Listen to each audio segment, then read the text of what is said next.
Hi les people, ici Leslie de la chaîne Leslie, laisse ton lit. Aujourd'hui on se retrouve pour mon émission Lily dédiée aux livres pour conclure le Pumpkin Autumn Challenge, le challenge littéraire d'automne.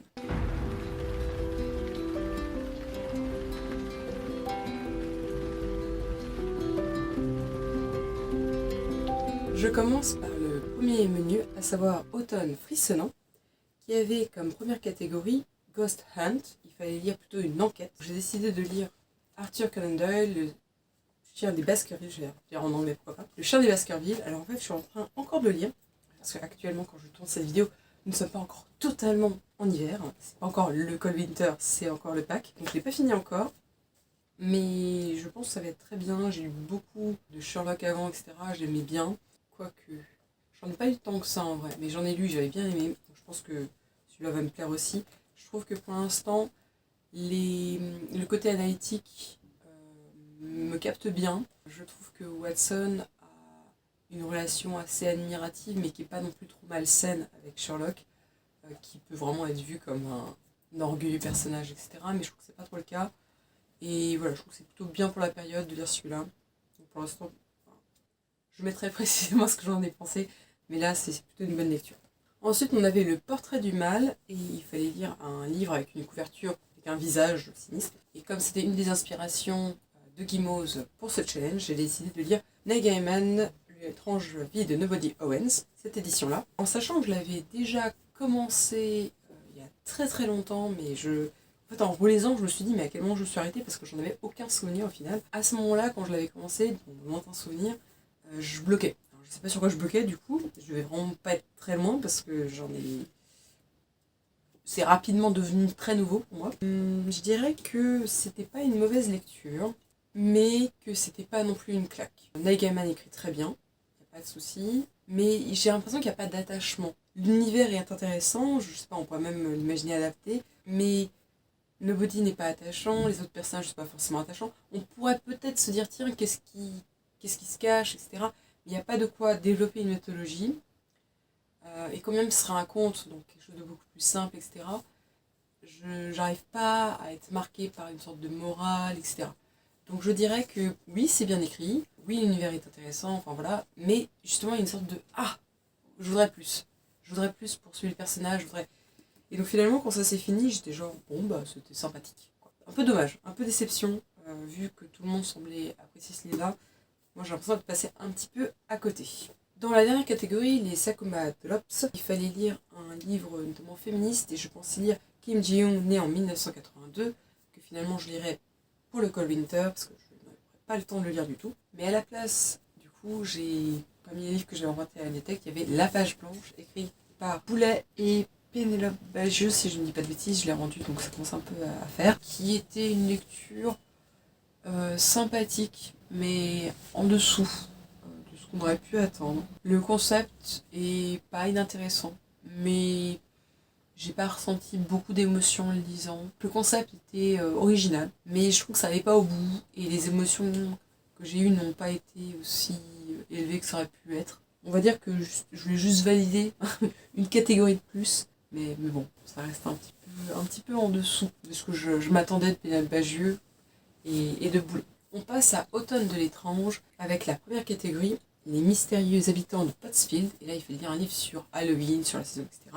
Donc moi, j'ai décidé de lire L'arbre d'Halloween de Ray Bradbury. Et c'est un livre assez court, j'ai mis peut-être plus d'une semaine à le lire, alors qu'en vrai, c'était moins de 150 pages, donc ça se lit beaucoup plus vite normalement. Que j'ai trouvé bien, un peu comme Nobody, bien, mais bon, ce que j'ai trouvé bien dans ce livre, c'est que on fait du coup une plongée dans les différentes coutumes à travers les époques d'Halloween, enfin qui ont amené à Halloween maintenant. On suit des enfants qui se déguisent, et du coup, c'était quoi finalement les sorcières, c'était quoi les momies, c'est quoi voilà, ce rapport finalement à la mort surtout. Donc en ce sens-là, c'était bien de, je pense, peut-être pas moi le public visé, mais pour un plus jeune public, découvrir les coutumes au-delà des actuels sur Halloween, qui est très commercial.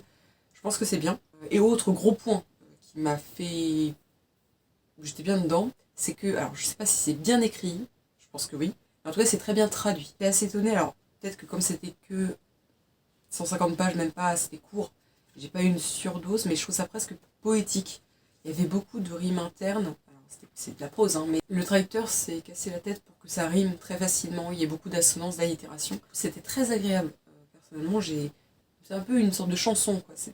Ça berçait beaucoup. Découvrir les coutumes, cette écriture ou cette traduction, l'un ou l'autre ou les deux, voilà. C'était vraiment bien, en ce sens-là, vraiment, je vous le conseille. Par contre, ce qui a fait que c'était pas non plus un coup de cœur absolu, c'est que, encore une fois, un petit peu comme Nobody, je sais pas si c'est considéré comme un conte ou voilà, mais on suit des enfants qui du coup voyagent à travers le temps guidés par Monsuère, qui est une sorte de squelette, dieu de la mort, on sait pas, parce que leur ami s'est fait enlever, à travers le temps, il va le sauver à travers le temps. Et c'est vrai que jusqu'au bout, on n'a pas d'explication, c'est très magique, mais il n'y a pas de règles en fait. Donc ça fait très conte. Et il y a un peu un côté, pas d'inachevé, mais ok, très prétexte. Voilà, très prétexte. C'est pas que c'est pas cohérent et donc rien ne va. C'est très prétexte au sujet. Je pense que c'est effectivement une très bonne lecture à lire à Halloween, donc ça y est, pas de souci. Mais oui, c'était pas un coup de cœur parce que je sais pas si c'est parce que je suis plus, je suis plus une enfant, ça joue forcément, mais je suis pas sûre qu'un enfant actuel pourrait le lire. C'est pas qu'il y a un vocabulaire extrêmement difficile, mais je trouve ça bien écrit. Donc, bien écrit avec du vocabulaire un petit peu quand même parfois plus recherché. Donc, je sais pas si un enfant de nos jours rentrerait dedans à cause de l'écriture, que moi c'est ce qui m'a plu. Et à côté de ça, moi qui suis beaucoup plus âgée maintenant, bah, l'histoire m'a un peu très prétexte. Voilà, j'aurais pas d'autres mots. Si vous voulez le lire au pack de l'année prochaine, je vous le conseille. Hein, c'est vraiment une lecture finalement qu'on pourra lire le soir d'Halloween très facilement. Hein, c'est très rapide. On passe à la deuxième catégorie qui était la cueillette des champignons. J'ai décidé de lire Les Mémoires de la forêt comme beaucoup de gens. J'ai découvert avec joie que je n'étais pas la seule, et tant mieux, qui est écrit par Michael Brun-Arnaud, et qui est un livre jeunesse, sinon j'en ai beaucoup lu des livres jeunesse, qui était très illustré, vraiment très, très beau et gros caractère. Mais j'ai trouvé que ce livre, pour le coup, était un livre jeunesse, anthropomorphique. Voilà, on suit des personnages qui sont des animaux, mais bipèdes, on va dire, qui vivent en société, dans la forêt. Un enfant pourrait le lire, bien sûr, mais un adulte ne reste pas à côté. Enfin, je veux dire, c'est pas juste un livre qu'on dirait à un enfant. Il y a même des sujets qui, pour moi, ne seront peut-être pas compris par un enfant, et plus par le parent ou l'adulte qui le lit. J'ai vraiment trouvé ça touchant. Au-delà, c'est un peu comme les fables, je sais pas comment dire, c'est que les animaux, c'est juste un décor, c'est l'univers, on va dire, mais voilà, c'est très touchant, il y a des émotions finalement très humaines qui sont développées, et finalement, il y a de l'histoire, j'étais assez étonnée de rencontrer certains sujets, voilà, jusqu'à la fin, je me suis dit, tiens, on ose faire ça pour un jeune public, parce que je pense que ça peut être lu par un jeune public, par contre. Je pense pas que c'est un texte qui est destiné à des adultes sous un format enfantin. Je pense que c'est vraiment adapté, enfin, possiblement lu par des enfants, mais voilà, qu'on comprend pour des personnes en capacité de lire autre chose que oui, quoi. Donc vraiment, là, pour le coup, c'était un vrai coup de cœur. Je conseille fortement, et je pense que je ne serai pas la seule sur la toile ou même ailleurs. C'était vraiment une lecture, encore une fois, touchante. C'était beau, les illustrations accompagnaient bien le texte, le récit. Et comme c'est pas vraiment un tome 1, mais qui a un sous-titre, j'espère vraiment qu'il va en faire d'autres dans le même univers. Parce que je trouve ça très doux, mais en même temps, c'est pas que feel good, je sais pas comment dire, c'est pas juste doux et avec les aquarelles, enfin c'est pas quelque chose de... On a un peu d'émotion quand même, j'ai eu envie un peu de pleurer parfois, enfin c'est vraiment... c'est pas joyeux pour autant, c'est beau, c'est doux. Vraiment ça pour le coup c'est un des premiers vrais coups de cœur que j'ai depuis le début de la vidéo, je conseille fortement. Et là je l'ai lu en automne, mais on pourra très bien le lire, alors soit en hiver, ça peut vous réchauffer j'imagine, ou sinon voilà, lisez-le peut-être pour le printemps si vous n'avez pas encore pu le lire, vous aimez bien lire comme saison. Vraiment celui-là c'est un petit bijou. Je sais pas si je regrette de ne pas l'avoir lu avant, mais ça m'a fait beaucoup de bien ce mois-ci, cette saison-ci. Donc, ouais, je vais trop en parler, mais lisez-le. Enfin, la dernière catégorie de ce deuxième menu était soit vent, rêve, cendre et néant, etc., etc., etc. Je vais lire Lady Hélène, que finalement je vais repousser à l'hiver. Ensuite, il y avait le troisième menu, automne, douceur de vivre. Et là, il fallait lire Deux citrouilles en valent mieux qu'une. Il fallait lire 2 livres, ou du moins une duologie, un livre d'une duologie. À la base, je voulais lire Circé, voire même le Chant d'Achille que j'ai acheté entre temps. Finalement, j'aurais pas le temps. Comme j'ai emprunté des bandes dessinées à la médiathèque, j'ai vu, alors je sais pas si c'est vraiment une duologie, mais pour l'instant, en tout cas, il y a que 2 tomes. C'est L'Âge d'or Donc là c'est le tome 2, j'ai déjà rendu le tome 1. Je le considère un peu comme une duologie, pour moi ça passe. J'ai lu le tome 1, que j'ai bien aimé. Le dessin, je dirais pas qu'il est beau, je sais pas, époustouflé. Je trouve qu'il a un parti pris. Je pense que c'est les couleurs surtout qui me fascinent. Je suis pas totalement conquise par le trait. Malgré tout, il y a un trait. Il y a une recherche, c'est pas basique quoi.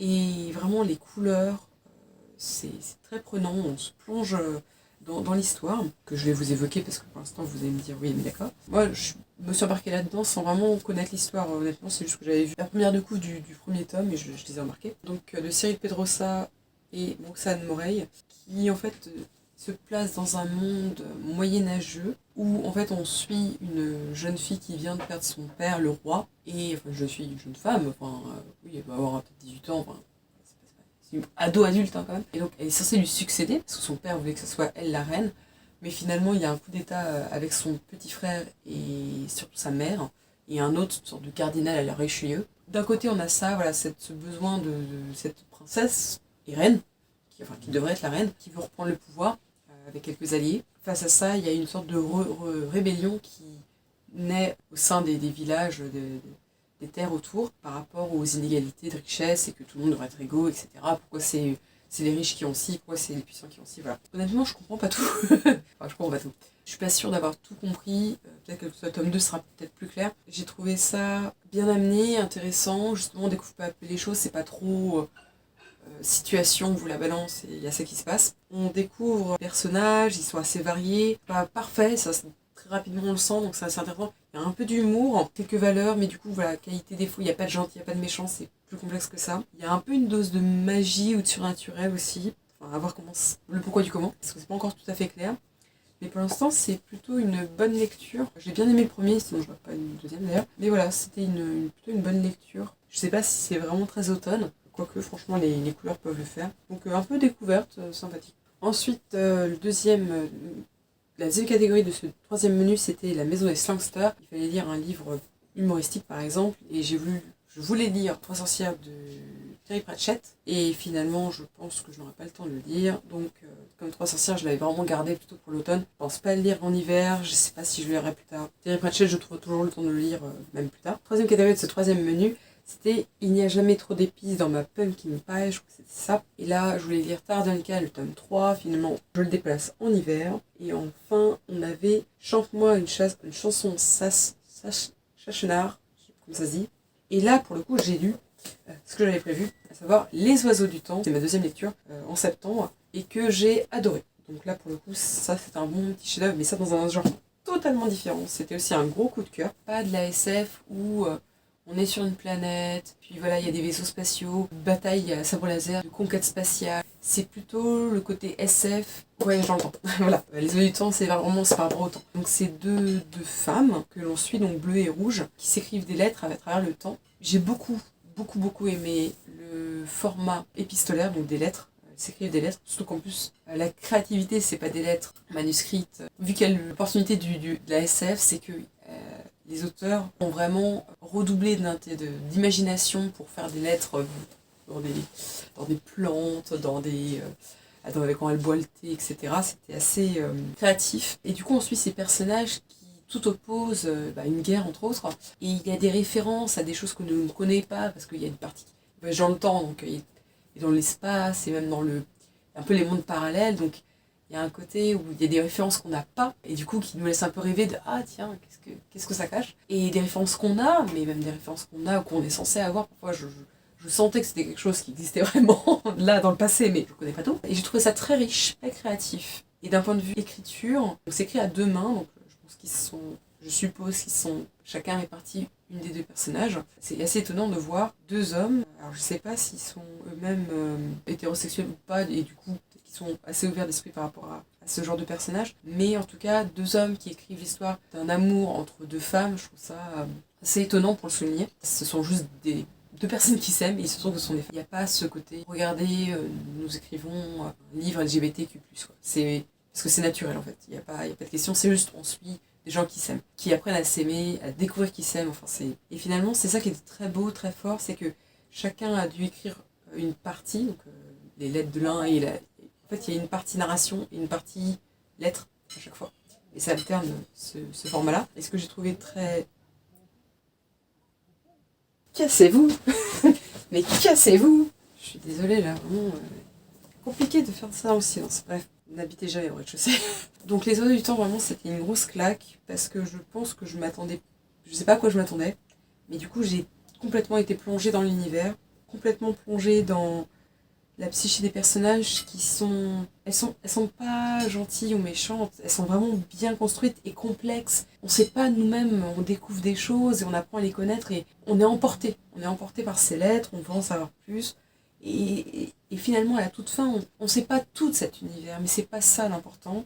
L'important, c'était toute cette poésie, cet amour. Et vraiment, c'était très marquant, très beau. Je suis pas étonnée qu'il ait reçu prix Hugo, prix Locus Nebula 2020, parce que c'est totalement méritant. Je l'ai pas lu en anglais. En tout cas, en français, il était très bien écrit, très bien traduit. C'était puissant. Et je pense pas que c'est le genre de lecture que je fais d'habitude. Et je regrette pas de l'avoir fait parce que ça m'a touchée. Je sais pas si j'en lirai beaucoup des comme ça. Je sais même pas si ça existe beaucoup des livres comme ça, aussi travaillés d'un point de vue langue. Et encore une fois, finalement, voilà, le creux de cette histoire, c'est l'amour, et la force, et c'est la poésie. Et rien que le fait qu'elles écrivent par lettres, qu'elles tâtonnent d'ailleurs à comprendre comment on fait les lettres, parce que je trouve ça magique. Il y a vraiment un côté retour à l'écriture et au langage, et le langage, l'amour c'est pas un langage. Je partirai un petit peu loin, mais vraiment je vous le conseille fortement celui-ci. Ensuite on passe au dernier menu qui était Automne rayonnant. Donc la première catégorie c'était We are all born naked and the West is drag. Je voulais lire et j'ai lu Aquarelle Visipale de Manon Fargeton. Depuis un an je voulais lire et pareil. Ça a été un gros coup de cœur. Encore une fois, je sais pas si j'aurais peut-être dû le lire plus tôt. Et ça m'a fait beaucoup de bien. Et en fait, c'est une histoire chorale. On suit différents personnages qui finalement se retrouvent liés. Certains éléments, je voyais, parce que j'écris moi-même, je sais pas, où ça allait aller pour certaines choses de tiens, ça sert ci, ça sert ça. Malgré tout, j'ai été surprise. Les personnages sont crédibles. Il y a une cohérence malgré tout. Donc en soi, quand ils me surprenaient, c'était logique pour eux. Et j'ai vraiment trouvé ça beau parce que je lis encore une fois pas tant de contemporains que ça. Et j'ai trouvé que c'était un contemporain qui peut se lire vraiment ados, jeunes adultes. Alix faisant une école de théâtre. Enfin, elle est au lycée, elle veut faire une école de théâtre plutôt, elle fait du théâtre au lycée. Comme moi, j'en ai fait aussi du théâtre au lycée, que je suis allée en école de théâtre, je me suis vraiment bien identifiée à ça, à ce besoin voilà, d'exprimer sur scène. Ça m'a beaucoup touchée et je pense que j'ai beaucoup projeté. Mais même les autres personnages avec qui j'avais peut-être moins d'attache, Titouan et son refus de sortir, pas non plus à ce point-là hypé par l'extérieur, mais il y avait certains éléments que je comprenais. Gabrielle, qui est du coup la prof de théâtre, ces passages qui sont écrits en pièces de théâtre, on va dire, avec voilà, Gabrielle et puis sa réplique. Je trouvais ça intéressant que sur un personnage, ça l'identifie tellement en tant que prof de théâtre, c'est son identité qu'elle s'est construite en tant que prof de théâtre, que je trouve ça intéressant que même d'un point de vue dactylographie, enfin il y a un choix d'écriture. Armand, du coup, le père d'Alix qu'on suit, ils ont tous des relations. Et puis le texte est découvert en entracte avec des actes, etc. Enfin, il y a vraiment on sent l'amour du théâtre. Et voilà, j'ai pas fini avec Luce, qui est donc le dernier personnage, je n'avais pas parlé, qui effectivement est une personne âgée, donc je pourrais moins m'identifier. Mais c'est ça qui est fort, c'est que même si je pense qu'on n'est pas totalement proche d'une problématique ou d'un caractère d'un des personnages, plonge dedans. On veut savoir les erreurs en fait qui sont faites d'un point de vue action. C'est pas des erreurs de Manon Fargeton, ce sont des erreurs d'ados ou d'adultes de la vie qui sont crédibles. Et c'est vrai que c'était assez fort de lire un contemporain comme ça, finalement assez sincère. C'était bien écrit, mais là je trouve que c'était bien écrit. Celui-là je le trouvais très bien traduit, mais ça j'ai trouvé juste ça bien écrit. Point. Les émotions étaient là, j'étais dedans. C'était simple et bien. Il n'y avait pas besoin de poésie d'un point de vue. Alors certains passages étaient poétiques. Je trouvais que voilà, cette phrase, j'aurais dû les citer. C'était touchant. Moi d'ailleurs, j'ai peut-être pleuré dans celui-là. Et je l'ai lu vraiment très très rapidement. Je sais plus en combien de temps, mais je l'ai lu assez plus vite que je pensais. En début d'année, je m'étais mise, comme il est encore plus ou moins jour, quand je partais et quand je revenais de l'école où je travaille, je lis en marchant. Mais je lisais le matin et le soir, plus quand je suis dans mon lit. Maintenant, je reprends le chemin, j'ai parfois des échos qui me reviennent. Enfin, tellement ça m'a marqué. Je pense qu'il y a vraiment une ode à la vie et voilà, quand bien même on n'aurait pas les mêmes références, les mêmes problématiques, on est touché. Je suis curieuse de lire d'autres choses de Manon Fargeton parce que ça m'a un peu pris au cœur. Ensuite, la deuxième catégorie de ce dernier menu, c'était You Cannot Eat de Molly. Alors je m'étais mis Fahrenheit 451, que je n'ai pas lu et que je ne pense que je ne lirai pas prochainement. Et enfin, on avait Le Don des Merryweek. Et il y avait Le Cercle des Poètes Disparus que je voulais lire et qu'en fait j'ai lu. Et j'ai lu passer à quelqu'un parce que je ne sais pas où il est. Peut-être qu'il est resté à mon travail à un moment. Alors j'avais du mal à saisir. C'est vraiment le film qui a donné le livre et pas l'inverse. Donc j'ai replongé dans le film grâce au livre. C'était une bonne lecture, mais pas...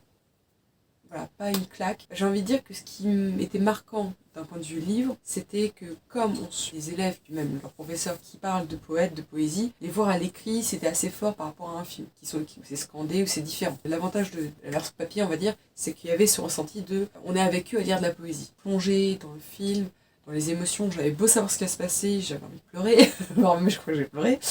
Voilà, donc c'était très fort. Malgré tout, je pense que le film avec Robin Williams m'avait marqué. Et donc je trouve que le livre, par certains endroits, était en dessous de ce que j'aurais pu attendre. J'avais vu le film et j'avais encore un peu les images qui me revenaient. Quand je lisais le livre, j'avais l'impression de comme si l'autrice qui a adapté le film, comme si avait adapté à telle scène, on coche, on coche, on coche. C'est pas un scénario, mais voilà, on sentait bien que c'était adapté du film, etc. Et que du coup, les émotions tirées du film étaient là. Mais j'avais pas à part, voilà, pour ce côté de la poésie, j'avais pas une valeur ajoutée des éléments qui n'auraient pas été dans le film. Moi, j'ai pas la même impression. Alors, le livre était assez court, donc peut-être que ça, c'était histoire de dire, oui, c'est le livre du film. C'était un peu de la Dark Academia, je voulais en lire au moins un petit peu là en automne. C'est chose faite. Je regrette pas de l'avoir lu, ça m'a replongé dans l'émotion. C'était pas une claque. Peut-être parce que si j'avais vu le film et j'étais encore marquée par lui, donc peut-être c'est pour ça que c'était un peu en dessous, ça restait quand même une très bonne lecture. Aussi, je m'étais ajouté une sorte de automne visuel, quasiment rien regardé. On a fini avec mon compagnon House of the Dragon, qui était bien. Il y avait des choses un petit peu en dessous, évidemment. Les sauts dans le temps pouvaient être un peu... Voilà, nous faire perdre, mais je trouve qu'ils ont plutôt bien casté, sauf le fils aîné, Aegon, version subitement, on sait pas pourquoi, il était fin et grand, et puis bon, bref. Des bons acteurs, un bon cast, évidemment... 11e Docteur, toujours dans mon cœur, c'est compris, Matt Smith. C'est une bonne série et je pense que ça peut relancer différemment Game of Thrones. J'aimerais bien du coup lire peu et sans. Ouais, je le pique à mon compagnon qui les a. Qu'est-ce que j'ai vu d'autre? On a vu Sandman, qui était bien, avec des scènes un peu choquantes, graphiques et osées on va dire, mais d'autres scènes pas utiles. Donc c'est un peu, ça dépendant des moments. Je pense que je veux quand même voir la suite. Le concept me plaît, cette famille...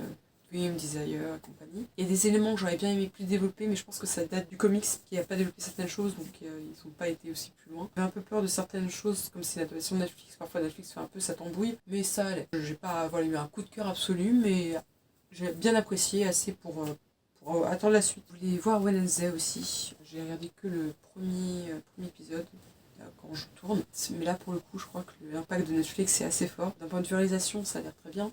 On coche des cases de il faut des femmes fortes, etc. Mais ça revient un peu ridicule, il y a des amourettes apparemment. Voilà, c'est tout pour cette conclusion du Pumpkin Autumn Challenge. J'espère que certains de mes conseils vous auront marqué, interpellé, que vous aurez des idées de choses à lire. Donc moi, ce que je vous conseille surtout, c'est ces trois-là, dans des styles totalement différents. Voilà, ça c'est vraiment fait beaucoup de bien, même si on pleure. C'est bien écrit, mais simple. C'est pas difficile à lire, mais justement, on a d'autant plus dedans parce que c'est marquant, touchant, on s'identifie. Là, c'est censé être même pour la jeunesse. Ça s'adresse à différents publics, c'est un peu un Pixar. Par exemple, qui me vient, c'est très beau, très doux. Vraiment, si vous pouvez le lire, lisez-le. Et enfin, Les Oiseaux du Temps. C'est totalement différent. Je pense que tout le monde ne peut pas lire ça, parce que c'est quand même un phrasé, voilà. Là, pour le coup, il y a une écriture travaillée particulière. Malgré tout, si vous entrez dans ce style-là, ça peut être une grosse claque. Puis, si vous voulez faire un prochain Pumpkin Autumn Challenge, j'espère l'année prochaine, ils m'ont moins marqué, mais Nobody Owens, qui a été un peu une déception, mais je pense que c'est quand même bien de le lire à cette période. Je vous le déconseille pas pour autant, hein. C'était pas nul, c'est juste que moi j'ai pas accroché pleinement. Et pareil, l'Abdalouine, c'était sympathique à lire dans la période, mais malgré l'écriture, je crois que je suis juste pas le bon public. Il y a un truc qui a cloché. Je te dis à très vite sur YouTube, mais aussi sur Instagram, pour découvrir tous mes contenus, mes posts sur les livres, mais aussi sur le bullet journal et sur d'autres choses. J'espère du coup que cette vidéo t'aura plu. N'hésite pas à laisser un petit commentaire en dessous, à me parler de tes propres lectures du pack, à me dire si t'es pas tout d'accord ou totalement d'accord avec ce que j'ai pensé des livres. Voilà, j'espère que tu as pensé du bien. Donc voilà, fais-le en commentaire, laisse un petit j'aime, partage, voilà, ça ferait fortement plaisir. Donc je te dis à très vite sur YouTube, mais aussi sur Instagram. Et n'oublie pas, laisse ton lit.